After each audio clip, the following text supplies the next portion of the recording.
Olá, seja muito bem-vinda, muito bem-vindo a mais um vídeo do canal Aromaconterapia. No vídeo de hoje, vou falar um pouco como agem os medicamentos para cuidar de transtornos de ansiedade e se é possível a gente utilizar óleos essenciais com mecanismos semelhantes para também fazer esse cuidado frente aos transtornos da ansiedade. Medicamentos aí utilizados para cuidar de transtornos da ansiedade, existem vários, muitos muito conhecidos, como por exemplo o Zolpidem, Clonazepam, entre muitos outros. Todos os anos, milhares de pessoas usam esses medicamentos para reduzir os sintomas relacionados à ansiedade. Mas, antes da gente falar um pouco sobre como funcionam essas drogas, a gente precisa entender o que efetivamente é a ansiedade. A ansiedade é uma resposta fisiológica normal do nosso corpo frente a uma situação onde o corpo entende que eu vou passar por um perigo ou uma reação de medo frente a algo desconhecido, mas que após o período, ali de passar por aquele momento, retorna às situações normais e eu reestabeleço o meu equilíbrio. Mas existem ali condições aonde a ansiedade ou esses sintomas se extrapolam. Vamos lá, vou dar um exemplo aqui para ficar mais fácil. Vamos pensar que estamos agora, nesse momento, dirigindo um carro. E o carro da nossa frente bate em uma moto e provoca, então, um acidente. O que acontece com você que está no carro de trás? Você não se envolveu no acidente, mas você presenciou esse acidente. O que acontece com o seu corpo?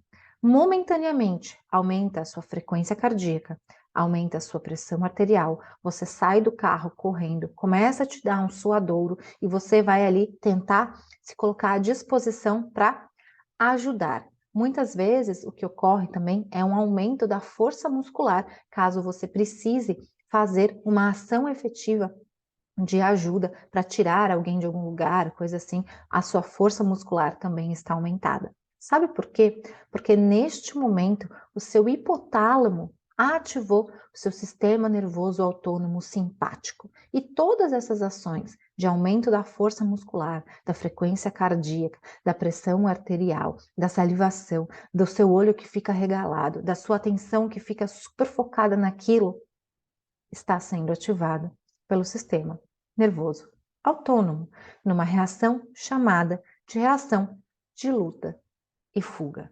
Reação normal que acontece no seu corpo, não é mesmo?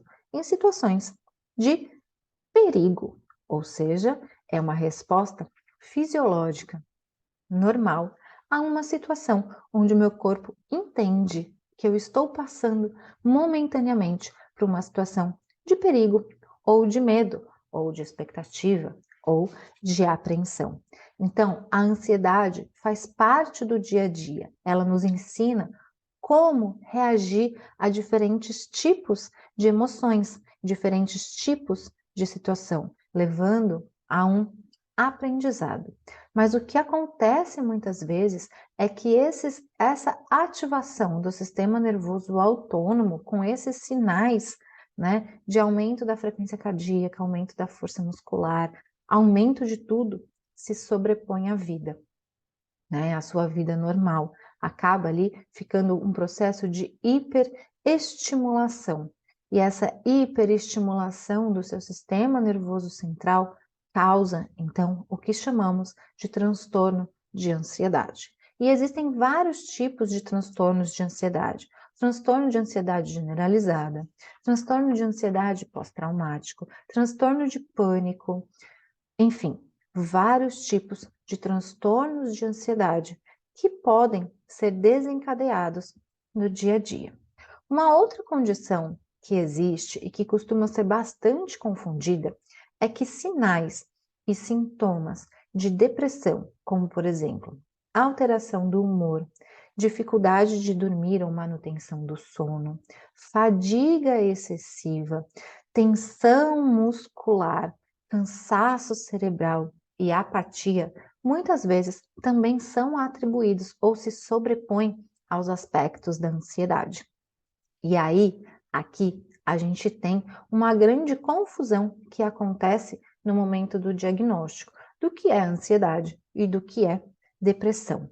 Mas precisamos entender que existem dois grandes circuitos cerebrais que estão sendo, então, amplamente ativados, tanto nesses dois aspectos que modulam, são circuitos relacionados com medo, com insegurança, com apreensão, expectativa.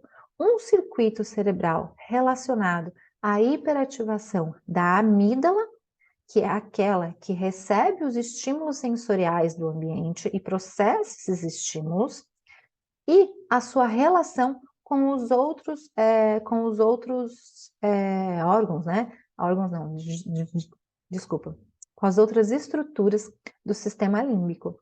Então, como que essa amígdala hiperativada comunica o hipocampo? Como que essa amígdala hiperativada comunica o córtex pré-frontal? Como que essa amígdala hiperativada comunica o hipotálamo? Então, toda essa comunicação vai ser uma comunicação excessiva, desencadeando muitas memórias que podem ser ruins, desencadeando ali uma hiperativação do sistema nervoso autônomo, aumentando essas questões do batimento cardíaco, da frequência cardíaca, da dilatação da pupila, da boca, da salivação, aumentando também a liberação de cortisol, né, que é o hormônio aí relacionado ao estresse, estimulando ou reduzindo funções executivas. Como que eu vou planejar? Eu não consigo focar para ter um planejamento adequado das minhas atividades, atrapalhando então as questões do dia a dia.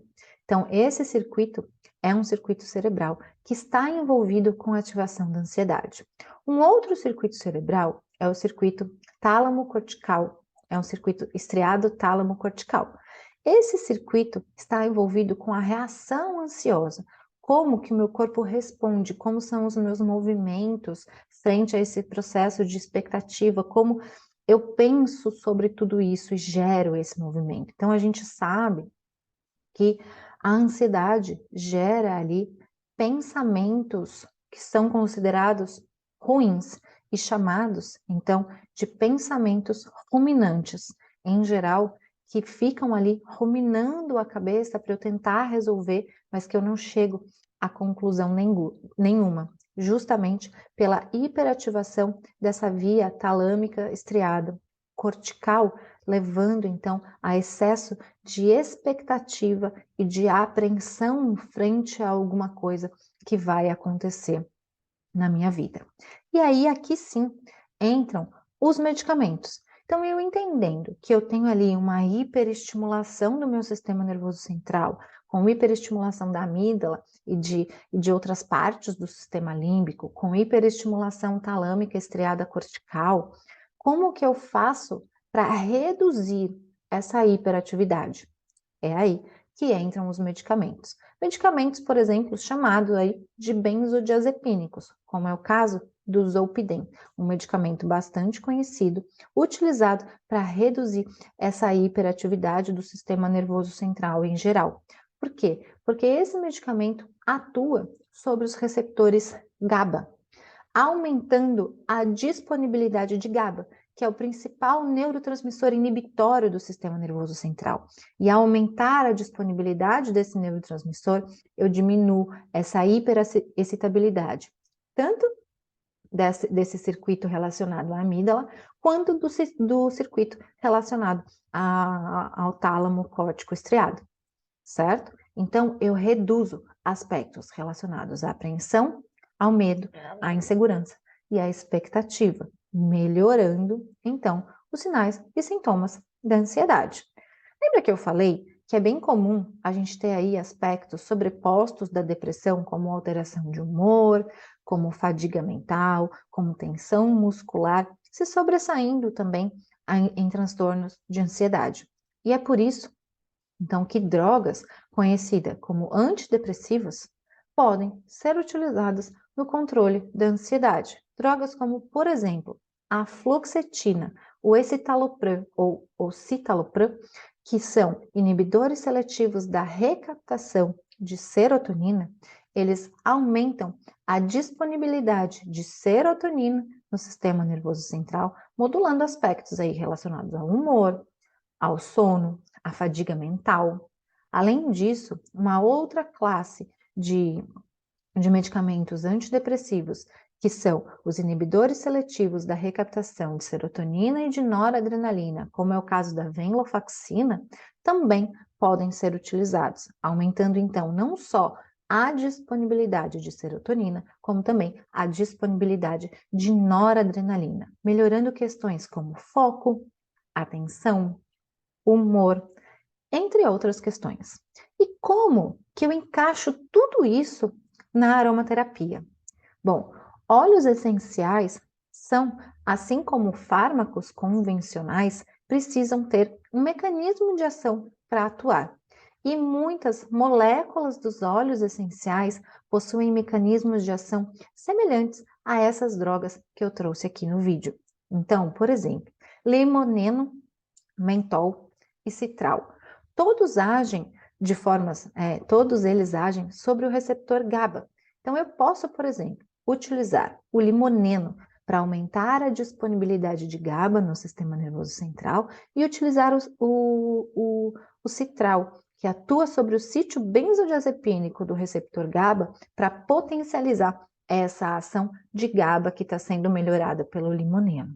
Eu posso também, no caso, utilizar óleos essenciais ricos em linalol e macaleno para aumentar a serotonina e a noradrenalina, trazendo melhoria de aspectos como foco, atenção, irritabilidade e outras questões relacionadas. Então, é importante eu entender como as drogas utilizadas para o controle da ansiedade funcionam e entender que óleos essenciais possuem mecanismos semelhantes que podem ser atribuídos a essas ações e, por isso, podem e devem ser aplicados de maneira correta e segura para tratar, então, aspectos relacionados à ansiedade.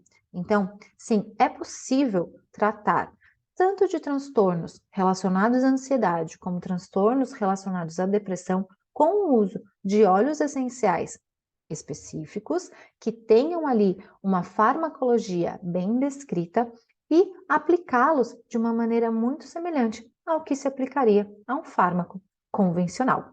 Então, eu espero que você tenha gostado desse vídeo, que você tenha entendido a importância de se aprender ou de se estudar um pouco mais sobre a farmacologia e a ação das drogas e fazer essa correlação de como a droga funciona e como o óleo essencial funciona. É possível, então, eu interpretar o uso de um óleo essencial baseado no uso de um fármaco convencional? Então, sim, é possível, desde que eu entenda farmacologia, certo? Então, se você gostou desse vídeo, curte o vídeo aqui, me segue no canal, deixa um recadinho para mim. Eu vou ficar muito feliz de poder conversar um pouco mais sobre esse assunto com você. Então, um grande beijo. A gente se vê muito em breve num próximo vídeo.